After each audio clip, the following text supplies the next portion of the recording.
How did your conversations go with a complete stranger? Did you all meet somebody new? There was a thumbs up, thank you. 4 complete strangers, we have a record.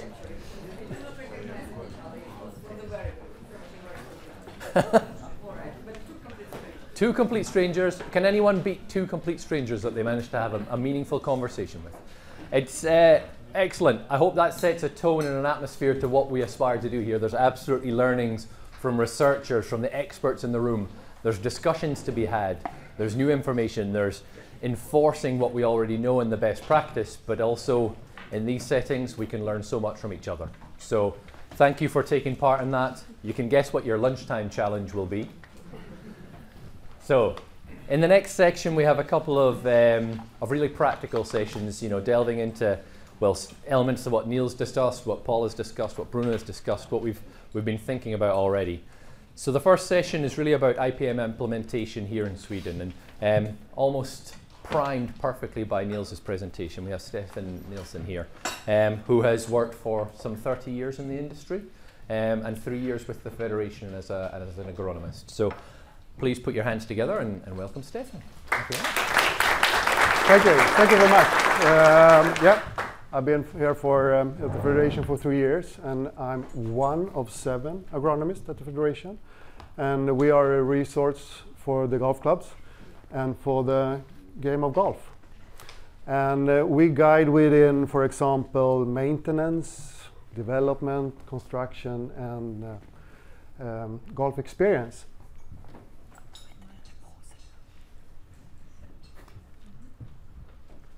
Hörs jag bättre nu? Okej. Är det okej? Bra. And we are... It's not on? It is on, I believe.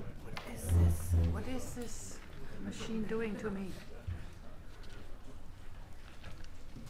I think it's on. No, it's off.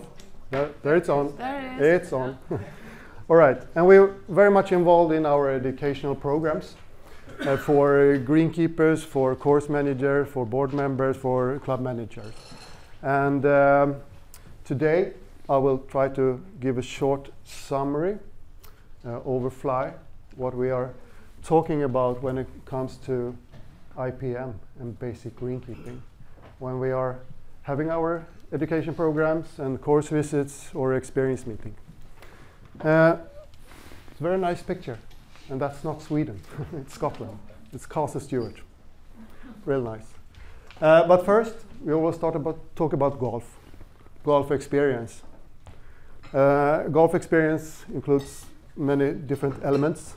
You have the design, the strategy, the presentation, the nature, and for sure you have the playing surfaces, the turf. And I think we all can agree on that dry, firm turf. That's really nice. Perhaps we can control our golf ball and enjoy the roll on the fairways. So that's fun. And it doesn't matter if you have a great design and a scenery like Castle Stewart with the ocean in the background, if the turf is poor over time. Most likely the members will lose interest, probably leave, and the guest will certainly not come and visit.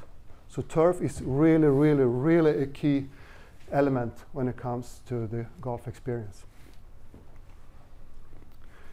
So decide what's right and wrong here when it comes to presentation and greenkeeping maintenance.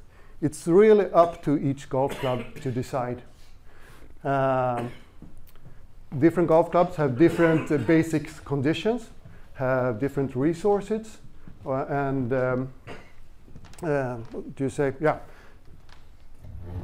different resources and different ambitions.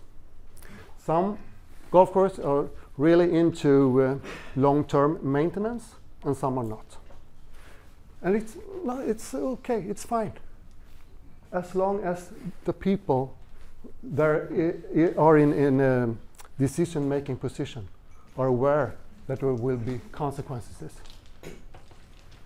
That's very important. So broad knowledge at the golf club, board, club manager, and course manager and staff. And they know a lot about turf together. That will be good. Short about philosophy. Here she is. Mother Nature. She's been around for a while. She's even have been created those species that we are working with. She's a really, really good greenkeeper. So one idea here is not to try to control it, because that probably won't be able to do that in the long term. So as a good greenkeeping, when it comes to integrated pest management, basic greenkeeping, you should probably stand a bit with it on the side and try to assist Mother Nature.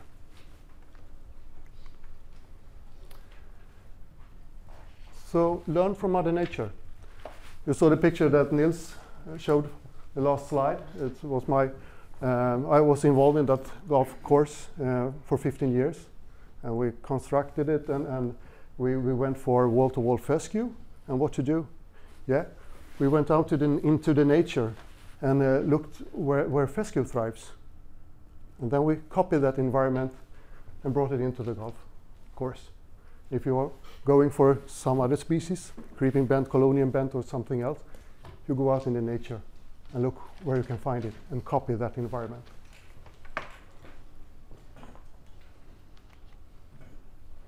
The strategy, really, really basic, but it's so true. It's an integrated pest management, basic greenkeeping, is to take care of the cause and not only treat the symptoms. So what do we want? I think we want that one. We want to create a healthy soil profile with a lot of air. We want to have above the ground, we want to have wind and sunlight. We want to be able to create a really, really good, healthy, strong root system. So I think we call us greenkeepers, but a more suitable name could perhaps be root keepers. Because if you have focus on the soil profile and taking care and understand this, there will be success. So when you come to the golf club, it shows direction and focus. You decide, of course. You can go for the short term. The board, the club manager says, I want the golf course in really good shape on Friday. All right? Keep the surface as good as possible by mainly focusing on treating the symptoms. Treat the diseases with plant protection products, irrigate and sand enough to keep the POA alive. A result, you will have soft surface with poor playing quality. The good playing season will be short and reliable. And what we talked about, Nils, earlier, there will be some issues if that tool with pesticides, we lose that tool. Or you can decide together with the board and the golf club, no, we look further into the future. We focus on long-term maintenance. How? We're back to the basics here. Treat the cause of the problems instead of treating symptoms, and over time work with the environment, in the ground and above the ground. And the effect will be firmer and more reliable playing surfaces that maintain high quality through a longer period. And maybe there will be moderate or no need for plant protection products. Some of you are, I'm sure, familiar with this one, the RNA sustainable leather. I think it describes the situation very well, because if you are on the first step here, you have a really wet, green thatch, a lot of shade, no wind, and probably a lot of POA, and you probably need your fungicides. Then you need to, if you want to make a change, you start to climb this ladder. You make more wind, more sunlight, less thatch, and suddenly, on maybe step 3 here, bent occur on the greens. Then it's time to overseed with bent, because then you have created an environment for bent. And you going further up, suddenly, when you have created even a better environment in the soil profile and really doing good greenkeeping, suddenly fescue occur. Then it's time to overseed with fescue, because then you have an environment for fescue. There is a lot of seeds been seeding out here on greens in Sweden, and I'm sure not all that seed is going to grow very well because the environment is wrong. So, how to do it? How to work? You really need to know where you are. Then you can figure out where you need to be or where you need to go. And you can do this in many ways, but we have created a basic protocol where we check the current status on site. Then, of course, if it's needed, you need to go deeper and make more analysis. If you figure out the status here, then you can discuss and decide over desired status. And then you can talk strategies, plans, and budget. We do like this. This is very simple, but it covers a lot of the situation out there. And we try to do it with greenkeepers. And it's even better if we can have the board with us and the club manager, and we do it together. It will be a really good, healthy discussion about the situation on the golf course. So up there is today's conditions. Then you have the playability.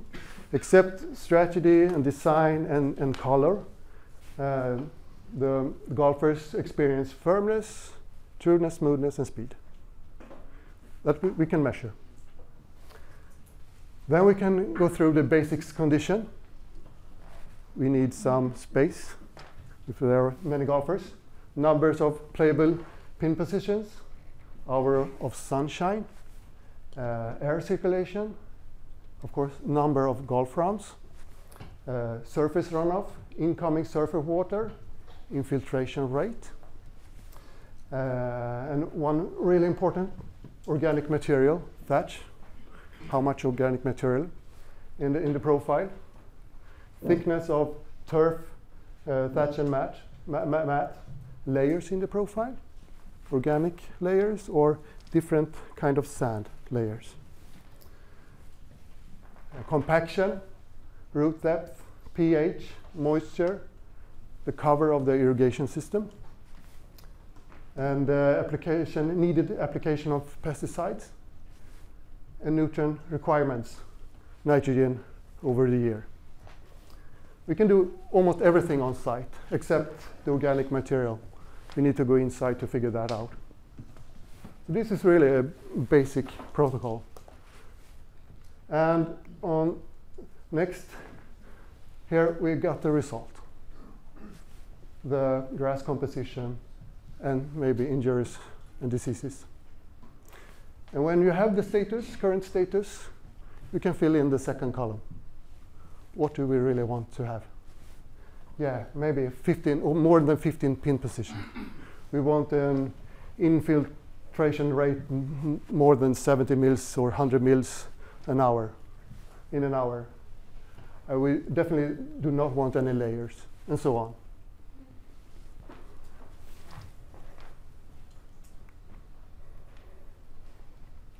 And yeah, we talk a little more about, I think this will be talking a lot about this too. There is a lot of people out here that are talking about greenkeeping, management, and what to do and what not to do. And I'm very glad that we have STERF, among others, that are independent, so can bring us independent knowledge, what to do and not to do. And then, of course, 2 examples of laboratories where we have started working, me and my colleagues, with Brookside in the States, but European turf laboratories, if you want to go deeper and analyze more. Because the condition, the physical condition in the soil profile is very, very important. And it's a short slide about communication. It's very important to communicate at the club, of course, the professionals and the board. In the same way, it's very important that STERF, the federation, have a dialogue and communicate with society and authorities. So that's very important. And just a comment, what I think of being an agronomist here at the Federation for 3 years, challenge Swedish golf greens. If we go out there, typical Swedish golf green contains maybe 8, 7, 8, 9, 10% of organic material in a layer. That's not uncommon. We want maybe at the most 4%, perhaps. That I think can be quite easy to handle. What we see out there is, if you see in the picture, there's layers. Many greens here in Sweden are 30, 40 years old, and over the years they've been top dressing with different kind of sand materials, finer versus coarser. And here you can see a black layer. It probably is a coarser sand. Then they have continued with the finer sand, and they have got a capillary breaking layer, and the physics, the water movement in the soil will not work pretty well. So that, I think, is a very big issue for many, how to handle this and make it functioning again.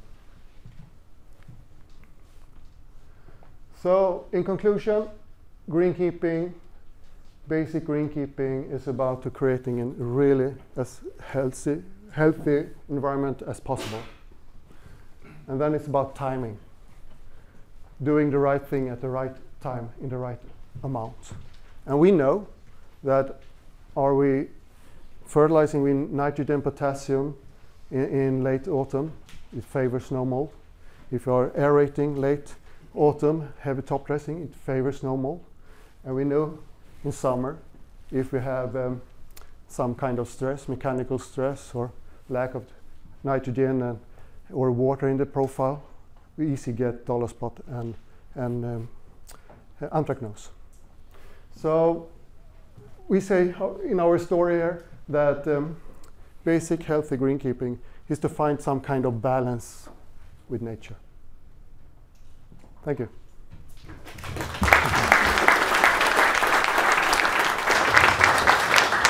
Thank you very much, Stefan. You won me over on your first slide.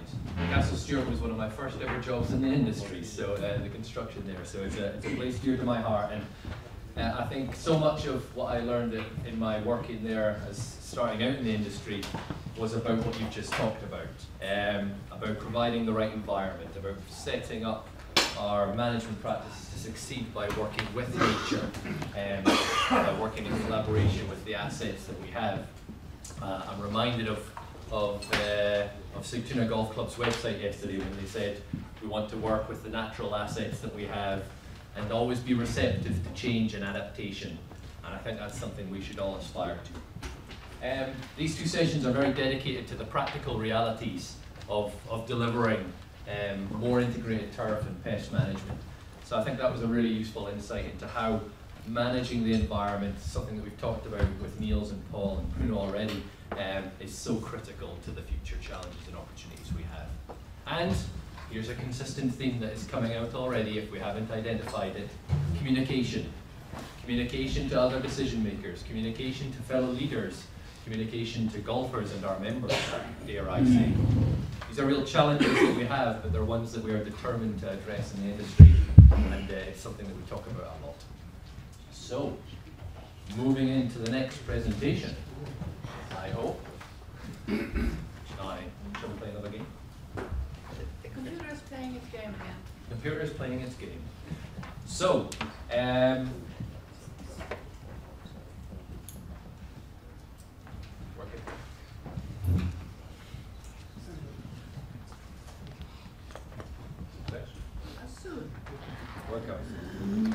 So, what I want us to take a moment on reflection is, and again in the lunchtime break, is to look at those practical realities. And if you're not already, the great opportunity here is in this little moment is to go back and reflect and share some of your opinions on that website where we're collecting your insights. But the next session is probably very relevant.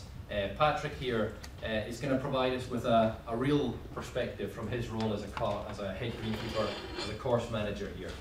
And already referenced was the importance of data collection, the importance of going and making an informed decision making in your course management strategies. So Patrik Niklasson, sorry. You've been working in the industry for 15 years. You're a course manager, and yeah, we're really grateful for your attendance. Thank you very much. So everyone, welcome Patrik.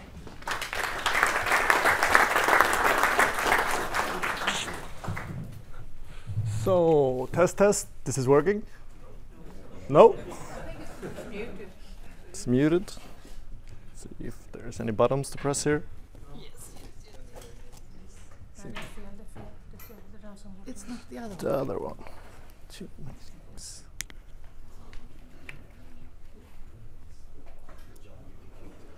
Test. Now it seems to be working because I can hear myself. As said before, I'm Patrik Niklasson. I work at Skövde Golf Club. I've been a head keeper there for 4 years. I started data collections pretty much straight away when I came there. Mostly used it as a tool to learn myself, to compare what other golf courses are doing, what I'm doing, what's working, what's not working. So I'm going to talk a little bit about the different things we're measuring. Let's see if this is not working either. Let's do this.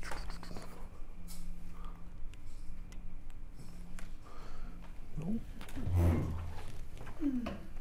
Stupid thing. Click before. So. Nope.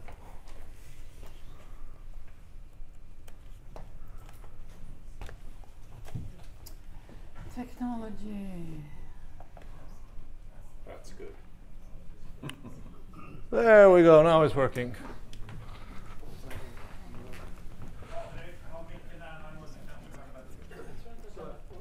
Ett, två, tre. Jo, det funkar. That's good.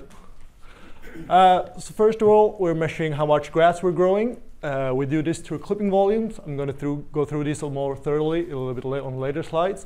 We're measuring the amount of fertilizer and other inputs we do on the greens, top dressing, organic matter. We're tracking growth potential, and we're connecting it to fertilizer inputs. And we're also using the disease risk models, like the dollar spot model from Karin Smith, I think it's the name. We do continual soil tests with Mesh3 models. So the first thing is clipping volume. This is basically just measuring a little bit more thoroughly what everyone is doing. On each green, we have a bucket. We dump the bucket from the green mower into the bucket, and then we get the liters on every green, and then we note if we're doing the cleanup lap and how many liters we get. From this, we can get data on how much each green is growing, if it's getting lower or higher over the season, if it's going well compared to the other greens, and we can also compare over years. So this is the graph of how much our greens has been growing from 2002 to 2023. There's a little bit of gaps there. That's from me not measuring or from me having a vacation. So the main complaint about doing this method is it takes time. I would say it adds about 15 minutes per mowing session, so it's not very much. And it's get more and more used to people working with it, have got more and more used to it. The main reason we do this is to spot when we need to fertilize and how much we need to fertilize. And if I did my last application 2 weeks ago, I can see that my grass is starting to grow less in 1.5 weeks. Well, maybe I need to keep the fertilizing sessions tighter. Maybe I need to increase it. So we also measure fertilizer. On the blue bar here is the amount of nitrogen. The yellow one is the amount of potassium, and the other ones is the micronutrients. Noted here, we don't put any potassium because it's mostly fescue greens we have. So first year, 2020, we put out 7 grams per square meters. Year 21, we put out, or 22, we put out 6 grams, and this year we're about 8 grams. So a difference about, and the amount we put on is obviously reflected how we want the playing surfaces to be, or how many growth degrees days we have, if the grass active, if we have a slow spring, or if we have a good autumn. We also measure the amount of top dressing. We use this application that my club manager did. You can choose the time period, so this is over 2002 and 2023, and you can choose the area, so this is our T's, and then you can choose the course. This is our south course. And then you can see that when we did the applications and how much we did, and then you can compare it how much you did each year on each surface. And we try to connect the fertilizer and the top dressing with organic matter to get the desired amount of organic matters in our greens. So we see that there's a correlation between the amount of grass we're growing and the amount of top dressing we do. So we started doing organic matter tests in-house 2 years ago or 3 years ago, and we're doing it continuously 2 times every year. We measured the top 0 to 2 centimeters, 2 to 4 centimeters, and 4 to 6 centimeters layers. We have 3 different tests for each greens. What we do is we take about 5 to 10 cores on 3 or 4 greens, and then we measure it over time. As you can see, this is the depth is 0 to 2 centimeters. The hole is hole 15. And in 2002, we started about 7% organic matters in the top layer. After that, we've been increasing amount of top dressing quite a lot, and we can see that the decrease is going pretty rapidly. I would say that this data is a little bit high variance, so it's mostly used to see if it goes up and down. The percentages may differ a couple of percentage points, but you can definitely see trends here. It's not super straightforward to do in-house, but you can definitely get companies to do it for you. Our fertilizer input is, we use the growth potential models. It's basically the growth degree days. We try to put on fertilizers when the grass actually can use it. So in autumn and spring, it's usually the grass cannot use the nitrogen. So we see no point putting it out there. So we use the 7 days prognosis, and you can see in 1st of July, you had a 36% growth potential. That means I don't need to put on a full application of nitrogen because the grass won't be able to use it anyway. So this is just to make the efficiency of my nitrogen as good as possible, because you can put on double the amount of nitrogen and you don't do anything with it. It's just going to be a waste. We use the Kern-Smith dollar-split model. We have this on our application. We also use the Syngenta's website. That's really good for seeing the disease pressures around the area for different, both for POA germination and for dollar spot risk. So here at 9th of August, you can see that in 21 we had a really low dollar spot risk, and 22 we had really high dollar spot risk at that date. It's just good to be able to maybe go out with some iron application or some fertilizer on our fairways to get the dollar spot more manageable. The soil samples we do, we use a method called Meshlich 3 models. We send it to a lab in the USA for this kind of soil sample tests. This is mostly because there are comparisons between MLSN and these soil samples. You can compare it straight away. You don't have to do any calculations between it. The way we do it, we take 5 to 10 cores on different kind of areas. We put them in a bag. We take out the organic matter, send the sands to the waypoint, and then we get something like this back. So this is the graph of green 11, I think. It doesn't say here. but over time, and this is potassium, you can see the greens are pretty new as well. They're only 6 years old, so if the levels are low, it's because they're just USGA sand-based. We haven't been able to get the buffers where we want them to be. But you can see that in 22 we had a pretty low parts per million of potassium, and we've been trying to increase it. On the left, you can see the MLSN guidelines. So this is the minimum level of recommendation of potassium and phosphorus in the ground.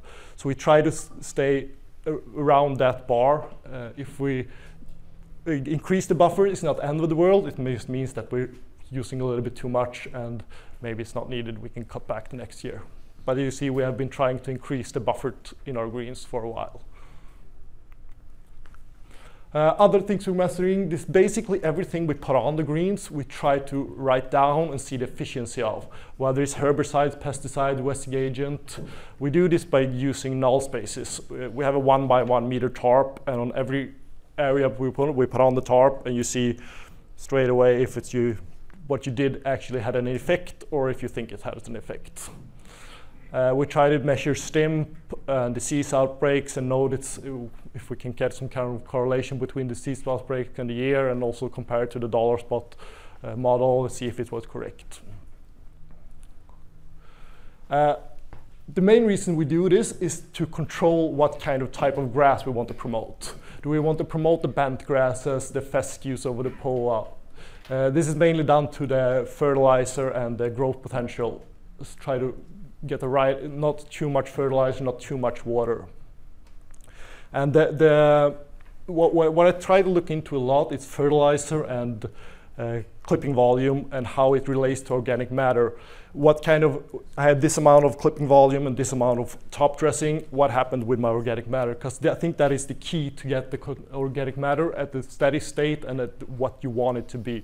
Whether it's 4%, 6%, or 8%, that you can decide yourself, but you need to know what this amount of clipping and this amount of top dressing related to higher or lower organic matter.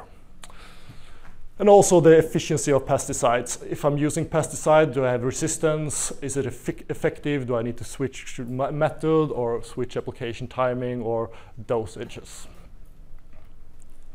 What more do I want to measure? I think the next thing for us is to get better control of our water management in our greens. We have a lot of high and low areas, and it would be interesting to have soil scouts in the greens to be more efficient with my water usage. So I don't have to water as much. I know that this area is fine, but this is not. Then I don't have to do a watering at the night. I can just go out with hand watering with my staff, get a heat map easily. This area we need to water during the day, and then you can connect it with evapotranspiration and temperature to see, then get a better understanding of in 3 days the soil moisture is going to be this and this.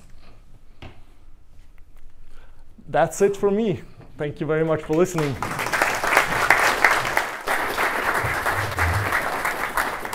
Really fascinating. Thank you very much, Patrik. And I think this sort of data collection from a management standpoint is, if not already being done by so many in the room, is so essential to the way that we manage our courses going forward.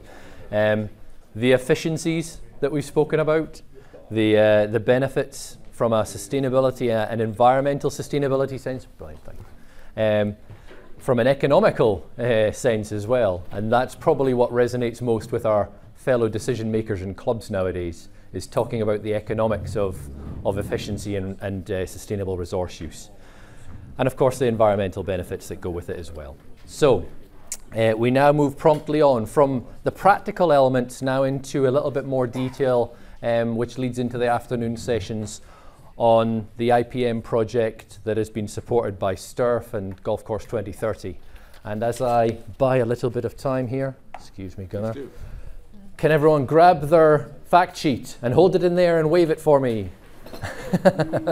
Woo! I should get a picture of this. Wonderful. This shows me you're still awake. So this is a summary fact sheet that tries to gather together some of the insights and the research that was done as part of this wide and comprehensive project.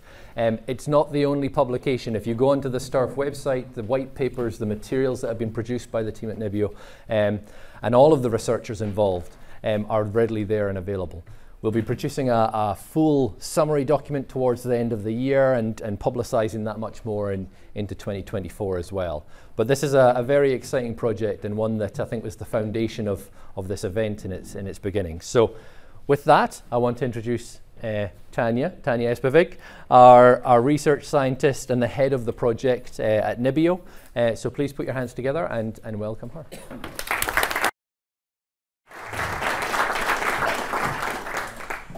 Thank you very much, John, for introduction. More about results from the project will be in the next session. But now I would like to, I was asked to talk about introduction to IPM Research Programme today and in the future. As John said, I'm a research scientist at Turgras Research Group at NIBIO. NIBIO is a Norwegian Institute for Bioeconomy Research. We are around 750 employees, and there are several research stations all over the country, and I'm situated here at Landvik in the south of Norway. So IPM traditionally is abbreviation for Integrated Pest Management, and it is integration of all available techniques and methods to prevent and protect plants from diseases, insects and weeds, and to keep pests and pesticides. So is to use the all available methods on cultural, biological and mechanical controls, and to keep pest and pesticide use at the level which is economically justified and environmentally sustainable. And all this is based on good and early diagnosis of pests and on monitoring of pests. After since 2009 and directive on a sustainable use of pesticides, we established 8 IPM principles. It is actually what I told in the short, and research programs on IPM was followed these principles. Variety trials and SCANGREEN and SCANTURF provide golf course managers and greenkeepers with information on best turfgrass species and varieties, sustainable. Can you hear me behind? Because I'm not able to. Yes, oh, it's okay. Best turfgrass species and varieties sustainable for certain climates. The evaluation lists are updated regularly. The use of turfgrass species on golf greens varies among the countries. This is a little bit old survey which was run by STERF and GEF, but what we could see, it was in 2014-15, situation can be changed, but what we can see that in Iceland, red fescue is used of most of golf courses. In Denmark, it is combination orange color, combination of colonial or creeping grass with red fescue. It is approximately 50-50. In Norway and Sweden, they use pure red fescue also, but mostly combination of bents and red fescues, but also pure creeping greens. In Finland, what is special is velvet bentgrass, but now it is problems to get the seeds of velvet bentgrass. Velvet bentgrass is also used some in Sweden, but not much. What is especially with Sweden for reseeding, they use Poa trivialis. I don't know, it is still is done. And the black pots, it is annual bluegrass. Many greens suffer from annual bluegrass. Both, it can be covered all greens and it can be combination with originally seeded. The choice of grasses, it is preference of golf courses, but it is also where it is situated, climate and so on, but also disease pressure. But also winter injuries. In this survey, we found out that also while in Denmark the biggest problems caused by microdocument, it is snow mold here, but it means also mainly microdocument. In Sweden, it is 50-50 with diseases, microdocument, and also ice and freezing. And Finland, Iceland, and Norway mostly ice and freezing.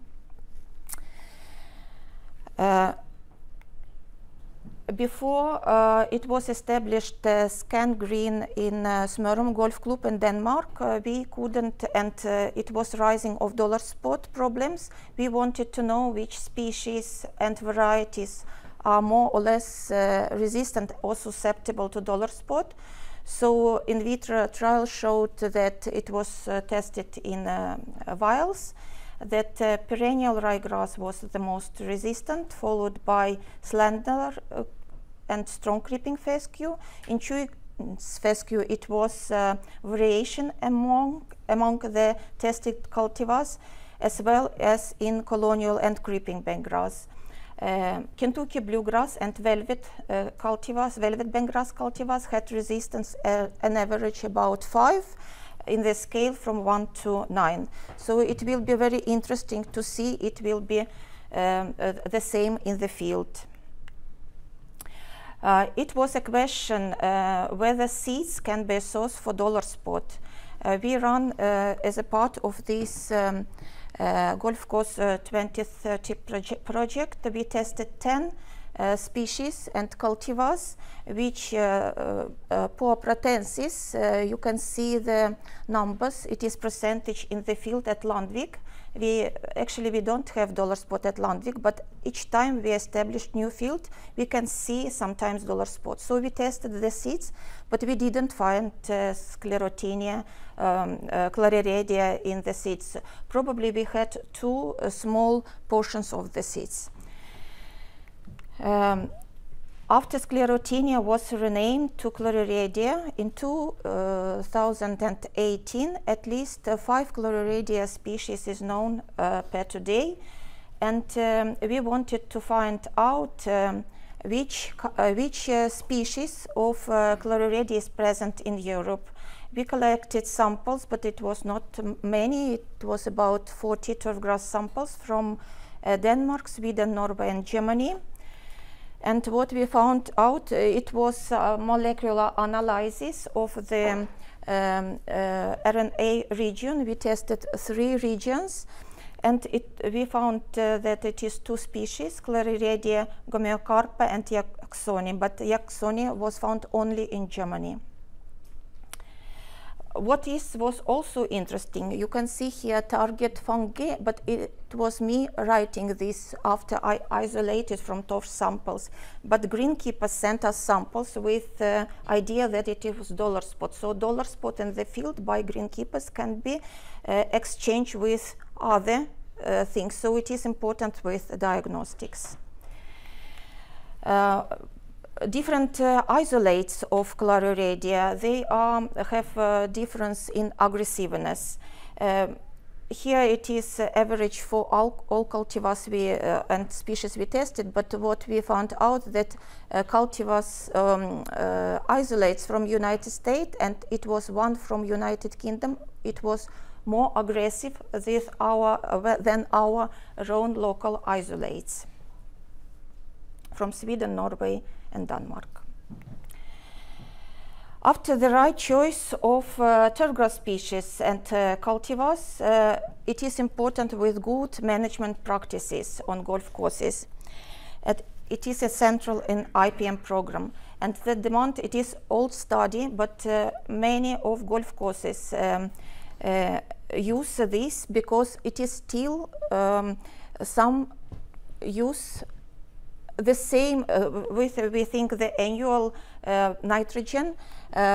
Sometimes they apply the same nitrogen, but it is important to apply according to the plant demand, and plant demand can vary significantly among the turfgrass species and also green age, and also with nitrogen.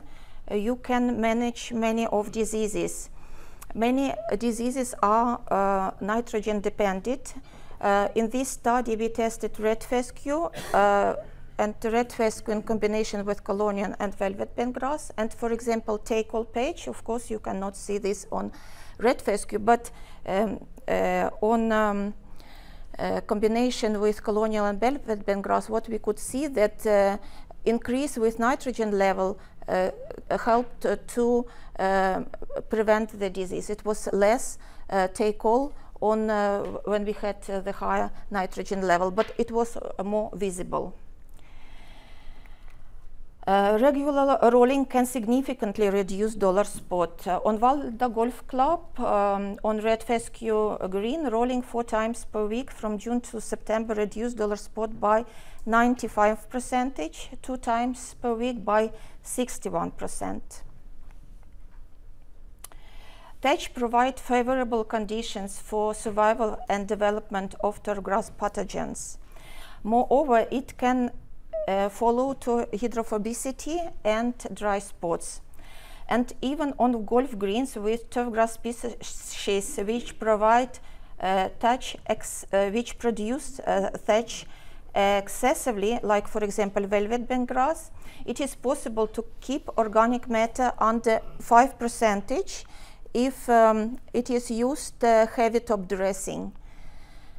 With both nitrogen rates in this research. And it is also important, of course, with aeration and touch removal. And ideally, organic matter percentage should be approximately lower than 4. Use of biological products have been tested and become more and more important. In vitro experiments, we tested an bacterial preparat which contain a Streptomyces species, and it had efficiency up almost 90%, both in 16 degrees and 6 degrees.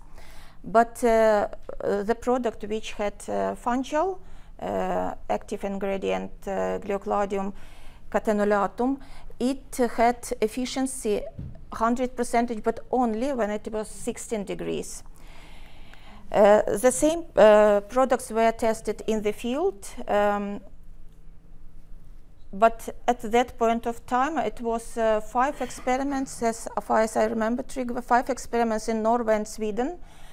And the products didn't have, if you can see this with Gleocladium Streptomyces, it was the same percentage of microdocium as on untreated control. So the use, it is challenging, but we should work more on this. Just to mention a short study on fairy ring, because fairy ring is actually not true disease. It does not affect the plants, but can cause big damage if it will follow to hydrophobicity. In this trial, we used revolution and biostimulant, but the damage was not high, so we didn't have effect of preparats, so the fairy rings went down. But I want just to mention that it is sometimes difficult to deal with fairy rings. Civitas is a product which contains mineral oil up to 88–89%, and it was tested in the field and showed that it induced resistance and followed to better winter survival. But when I search on Civitas on internet now, it is written that it is a fungicide and insecticide now, so I'm not completely sure, but at that point of time it was not this. Civitas from Petro-Canada was also tested in the vials, and it was about 40 up to 40 bentgrass species, and it was induced resistance both in colonial and velvet bentgrass without big differences, but in creeping bentgrass it was induced just in half pattern of the cultivars. I hope the presentation will be shared so you can read more information. So I will just jump over the next one. As for chemical control, it should be used, of course, only if it is needed. I just used the photo from Landvik when we applied in 2020. We had a big attack of anthracnose in the summer. So it is important when to, for example, maintain greens and against microdocium to keep, for example, on pore annual also anthracnose in the low level. In general, the use of fungicide, but it was also from the survey 14-15, the use of fungicide is not high in the Nordic countries in general, but up to or more than 6 fungicides are used in sometimes in Finland, but it is against snow molds. But for example, in Iceland, many golf courses did not use as much fungicides. But today it is available 6 active ingredients in Sweden. In Denmark it is 2, in Norway it is 3. We did also studies on fungicide strategies. 5 experiments were run in Norway and in Sweden. And the main conclusion at that point of time was that with moderate disease pressure, it is enough with 1 systemic and 1 contact fungicide. But this information should be approved or confirmed each time the new product will come. Resistance of 3 pathogenic fungal species. It was 5 isolate of Clariredia, Fusarium culmorum, 3 isolates on 3 isolate of microdocium, where tested their resistance to chemicals. It was in the Petri dishes. What we find out, it was 8 fungicide. Heritage is not shown here because Fusarium culmorum, you can see this soil. For heritage, it was up to here. It means that Fusarium culmorum was resistant to heritage, and it is also less susceptible than microdocium and Clariredia to Exteris stressgard in strata elida, signum and tibuconazole. Microdocium nivale was susceptible to all 8 fungicides except for tibuconazole. Tibuconazole was taken as control. It is a big table, but what we can see here, that here is microdocium and Clariredia.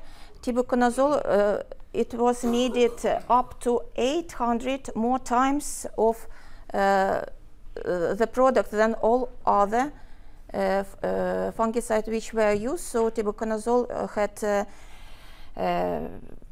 less susceptibility in microdocium nivale. But what we also find out that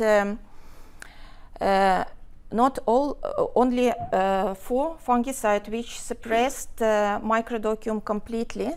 It was Bannermax, Enstrata elita, Medallion, and Switch. Clariredia was susceptible to all fungicides except for heritage, and heritage was also the only one which not suppressed Clariredia completely. Just to mention that fungicide leaching from the greens was also studied in the Nordic countries, also from surface.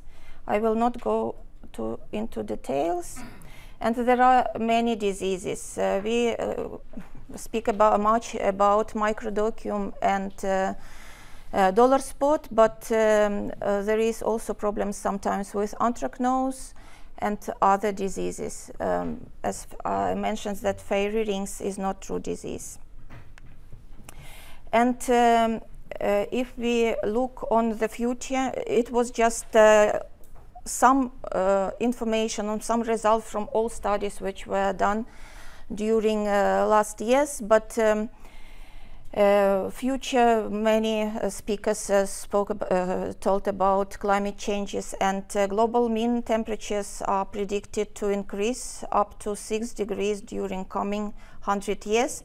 But if you just look at Landvik during last 65 years, it was increased temperature by 2 degrees and annual precipitation by 3 millimeters. But as we spoke yesterday with Agne, this annual increasing in precipitation often coming not divided all over the season. It comes suddenly in big, so it does not mean that it will be more humid climate in Scandinavia, but it can be higher temperatures. So of this point of time, it may also lead to higher pressure from fungal diseases, from insect pests, and even nematodes in Europe, and even to new or unusual pests. And I think another challenge, as Nils told about, that proposal which came last year in June on reduce the use and the risk of chemical pesticide by 50% by 2030, and ban the use of all pesticide in sensitive areas, and within 3 meters from those areas can be also a challenge for industry. IPM, or integrated turf management, never more important than now, and various approaches are still in the focus, like prevention, prediction model, early diagnostic, damage threshold, biological control, pest control, pure seed resistant plants. It was my presentation. Thank you very much.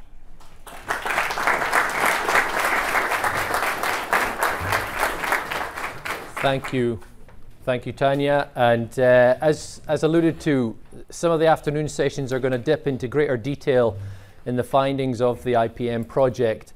And our next presentation will dip into one specific element around grass selection and providing ourselves a resilient turf grass for the future.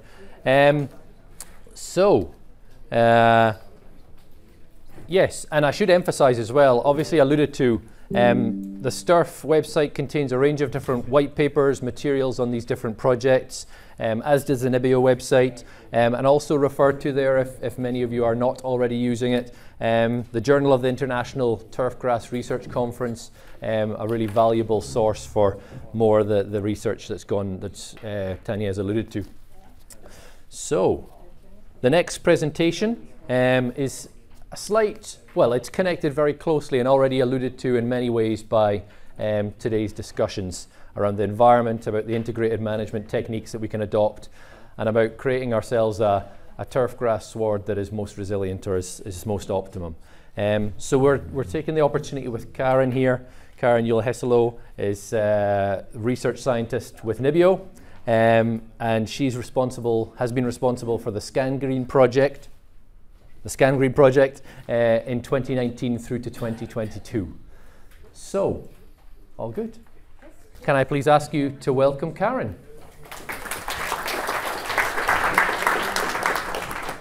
Sorry. Okay, now I just need to find out if this one is working. Do you hear me? You hear me now? Great. I can put it in my pocket here. Thank you. And I need this one to point. Yes, thank you. Okay, I'm going to tell you a little bit about the results from the SCANGREEN project, which was the last SCANGREEN project, started in 2019 and ended last year in 2022. I think a lot of you are familiar with the SCANGREEN project. It has been going on for many years. In fact, 20 years. We have 20 years anniversary this year in August with the first SCANGREEN at Landvik in 23. Here's a turfgrass group from NIBIO. Tanja also presented us, so I just switch to the next slide. Here we have SCANGREEN, and also I think a lot of you have been reading the reports and are familiar with the SCANGREEN project because it has been going on for so many years. We have the SCANGREEN project, or the experiments, are split into a northern zone, which is an experimental green in Iceland at Reykjavik, and one in Abelsvoll, Norway, situated here. Right here, yeah. And then we have the southern zone, which is green at Landvik, where me and Trygve and Tanja are placed, and at the Smørum, just north of Copenhagen in Denmark. So it is the 4 sites we have in Scandinavia. In fact, we have also 2 experimental sites in the US, but I'm not going to talk about them right now. And as I said, the first SCANGREEN was established in August 2003.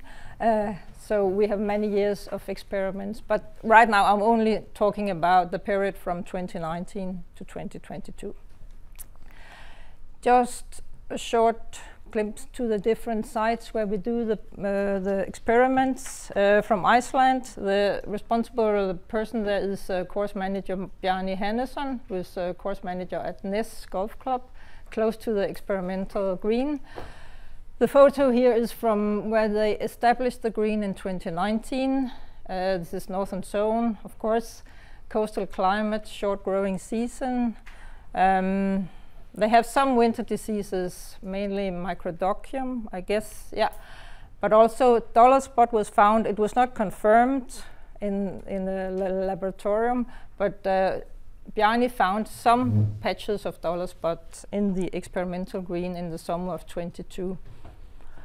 The experiment at Abelsvoll, Pia Heltoft and Jørgen Hornslien are the responsible persons. It's still northern zone, continental climate. It's higher up in the mountains, and they have a lot of snow and ice.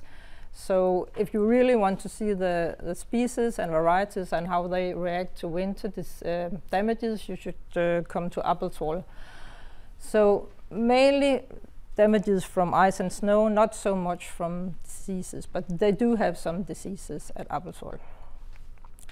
The third place is Landvik, where most of us are placed, the turfgrass group. We are still in Norway, but we are southern zone, the most southern part of Norway with coastal climate and high rainfall, around double as much rainfall as many other places in Scandinavia we have at Landvik. And here we have a lot of winter damages, mainly from microdochium, from diseases, not so much from ice and snow. We have some anthracnose and red thread in the summer, and as Tanja said, yet we haven't found dollar spot at Landvik. Last place for the experiments are Smørum Golf Club at Denmark, where Karin Norman and Per Rasmussen are responsible persons. It's southern zone, coastal climate. Smørum was, you can say, the last, the newest comer in SCANGREEN. So it was first established in 2021. In Copenhagen at Smørum, they have rarely snow and ice, but often problems with microdochium and anthracnose and red thread in summer. And what is most important, they found 21 and 22, they found dollar spot in the experimental green. In fact, also a little bit on the course at Smørum, but also in the experimental green. So that's interesting. Now, SCANGREEN is ranking of varieties among the species, but it's also a ranking of the species. So on average for the four sites, we see that the bent grasses are performing best. The slender creeping red fescues are performing a little bit better than the Thurin's fescues, and the species that perform the lowest are perennial ryegrass and rough bluegrass. So it's not so surprisingly here. And on the single sites, that could be another thing. For example, at Abelsvoll, they have Poa pratensis, or the Kentucky bluegrass, to be performing best. But on average, it is this ranking I have here. We also test the different species in different fertilizer levels and different mowing heights. So we have a high input on the bent grasses, a lower input on the fescues. Focusing on the fescue. We have chewing fescue and slender creeping red fescue. What we saw here, in fact, is opposite of what Tanya showed in her laboratory studies, is that chewing fescue has less dollar spot than the slender creeping red fescues. In overall, we can see that the new variety Eurocarina performed best in this SCANGREEN round together with the Czech variety Balineus. Also, the two varieties of chewing fescue, Orionet and Gima, were very good. They were new varieties, and they were almost or a little bit better than Musica, the old variety. And totally on the chewing fescues, we had less than 0.5% of dollar spot in the different varieties here. Then on the slender creeping fescues, there were from 3 to 9% of dollar spot, except one of the varieties which were very low, the sea mist, which were only 0.1% of dollar spot. But totally among the slender creeping red fescues, the variety Sibylle was the best performing on all 4 sites. And right after that was the Czech variety Cézanne. A photo from Smørum where it's difficult to see, but we have tried to mark the different plots where they had dollar spots in the slender creeping fescues from 21. Now turning to the creeping bent grasses, where we focus on winter damage and microdocium patch. We have 3 varieties that are on top, 3 new varieties that are on top. That's Match Play, L93 XD and 777. It's the 3 new top varieties of creeping bent grass. Piranha was also good. Valderrama and Luminary was one of the Czech varieties that performed best. I can try to show you the 3 top new varieties. The Match Play here, the L93 here with the blue markings and the green markings with the 777. As you can see on this drone photo, it's from Landvik. You can see that the coverage of microdocium is scattered. So when we have an experiment, we don't have disease all over. We have some patches here in the first repetition and some disease in the second repetition in the middle. And then in the third repetition of the experiment, there's almost no disease. So we never know where the disease comes. But it's very clear to see that the places where we have the really good varieties, they are really standing out, and you have some lower quality varieties just behind or just aside of them. Just the same also on Appelsvoll. Here we had less disease, but still I think you can see that Match Play, L93 XD and 777 are some of the best varieties, but there were less microdocium at Appelsvoll. This was something. This was what I had about the pure varieties. I have something also to say about the mixtures. We made some experiments on mixtures of fescue and bentgrass at SCANGREEN, and the question was, can we find a better mixture than the traditional mixture, which is fescue and colonial bentgrass? Can we mix creeping bentgrass and fescue and have a better performing green if we do that? Or can we mix all 3, both fescue, creeping and colonial bentgrass, and how do they perform? And how about mixing in perennial ryegrass, because a lot of greenkeepers talk about perennial ryegrass, at least in Denmark. Maybe also here in Sweden, and how does it perform if we mix that into a creeping bentgrass green? So we tried to make some mixtures in SCANGREEN and get some results from that. And here you have the table here. We had 5 different mixtures. The first one was a pure fescue, the FR red fescue seed blend, 100% fescue. And then we had the traditional mixture with the colonial bentgrass, the FRAC, and we had the mixture, the same mixture, just with creeping bentgrass, the FR plus AS. And then we had a mixture where the 15% of bentgrass was mixed between creeping and colonial bentgrass. And then the last mixture was a mixture with creeping bentgrass and lolium or perennial ryegrass, AS plus LP. So how did these 5 mixtures perform in SCANGREEN? Again, a drone photo or 2 drone photos, one from March 21 and the other one at the same time in 22. As I said, we had 2 different management levels on SCANGREEN. We had high management, which is the upper row here. Oops. Here we have high maintenance, and here we have low maintenance. And the same on the in 22, high maintenance and low maintenance. And you see we had a lot more disease in 22 than we have in 21. And we in this picture we also see the pure creeping bentgrasses. And when we say high maintenance, we mean 110 kilos of N and 5 millimeter mowing. And no, that was low. And the low maintenance is high maintenance is 170 kilos of N and 3 millimeter mowing. So this is the 2 different management levels. Now I have put the 2 different drone photos together, and now this is the 2 years, March 21, March 22, different levels, high input on top, low input on the bottom. And I try to highlight, I've not highlighted all 5 mixtures, just the best one and the worst one and the one with creeping with bentgrass and the fescue, which is I think is the best one, or those results show is the best one.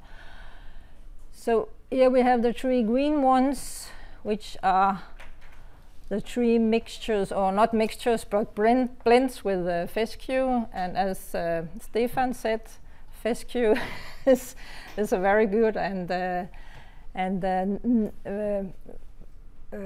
species with very low disease. So you see the pure fescue is the one that gets less disease. That's not surprisingly, just to be confirmed, that's how it is. Then the mixture with creeping bentgrass and perennial ryegrass, how did that perform? Then we mark the 3 repetitions here. And what we see in the light colors we can see are disease from microdochium. So in fact that mixture made the lowest quality. Maybe not so surprising, but then we have the rest of the mixtures. They are mixtures of fescue and bentgrass, and which one is the best? I tried to highlight the one with red fescue and creeping bentgrass, which at least here is the one with less microdochium. It was not always that, and not on all the sides, or both of the sides, but generally we had less microdochium patch and also less take-all patch when we had the mixture with creeping bentgrass and red fescue. In fact, what you can see, if you see the patches, the dark patches here in some of the other mixtures, this is patches of fescue that has grown up because we have had the take-all patch in the plots, and then the colonial had died off, and then the fescue will grow in here. And you see that less in the mixtures with fescue and creeping bentgrass. So should we recommend a mixture of red fescue and creeping bentgrass? That's a question. In fact, no, we shouldn't. Because the biggest problem is that the creeping bentgrass, and that's not surprisingly, is outcompeting the fescue in the mixture. What we see here is that we have counted the number of plants fescue is orange and bentgrass is green. And we see where we had the low input, low N, high Mo, the fescue management. Here we have a nice balance between fescue and bentgrass plants, almost 50-50 between the plants in these plots with low input. But when we come to the high input area, we see that the mixture of colonial and fescue, which is the normal, the tradition mixture, is very balanced. But in the mixture with creeping bentgrass or the mixture with triple, both colonial and creeping, almost all the fescue is outcompeted by the creeping bentgrass. So yeah, that's the problem. So maybe we should find a cultivar or a variety of creeping bentgrass that's less dense than the one we have used here. So summary, yep. I don't know if you can ask. We were told not to have any questions, but a very quick question maybe. Did you just measure that one time the year, or is it an average? An average of 2 years, yeah, 2 autumns, yeah, 2 years, yeah. That was a very short question, yeah, good. So, summary: the mixture of fescue and creeping bentgrass performed better at some sites and years, but most of the fescue was outcompeted by the creeping bentgrass at high input. And mixing in perennial ryegrass and creeping bentgrass improved the establishment rate. It established very quick, but after 2 to 3 years it performed very low because of a lot of disease. So, and the last slide here is just that we have been writing 2 popular articles. They are on STERF.org. One on the pure varieties and one on the mixtures. You can find them. Also, they are translated into Danish, Swedish, Norwegian, maybe also Finnish, I don't know. And in fact, one of them is the one with the mixtures is just right now being translated to German and is going to come in the Rasen Turf magazine. We also made a full report, 100 pages report, where if you want the real details about all the results, you can find them in that report. Yeah. Most of it is on STERF.org. I think that was all for me. Okay. Thank you very much. Yeah.